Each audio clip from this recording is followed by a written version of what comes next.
We're staying in our ground floor plan rev5.dwg file, and we're going to take a quick look at how hide and isolate allow you to change the properties of the drawing to work more easily in AutoCAD. I've done a zoom extents on the drawing in the model tab. We're now going to zoom in on the restroom area over here on the left hand side. Just get your crosshair over it, roll up on the wheel of the mouse a little bit, and maybe pan across to the center of the screen. Now, hide and isolate are incredibly useful because they hide objects and isolate objects for you to work on.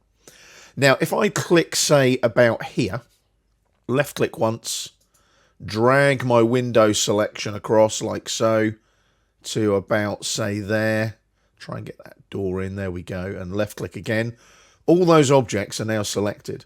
And I might want to work on the walls and the doors only. So I can right click, go to isolate and hide those objects.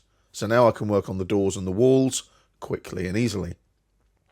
Once I've done that, I just right click, go to isolate again and end the object isolation. Now it may be that I want to get rid of everything else and just work on the restrooms, the polar opposite of what I've just done. So I can do the same again. I can click up here, just do a window selection, get everything selected that I want to work on. So it might just be those bits there. Let's take that across there. Then we get the equal number of lines like so. And this time I right click, go to isolate, and I isolate the objects. And I can now work quickly and easily on those. And when I'm done, it's a case of right clicking, going to isolate and ending the object isolation again. That's hide and isolate in a nutshell. Very quick and easy to use.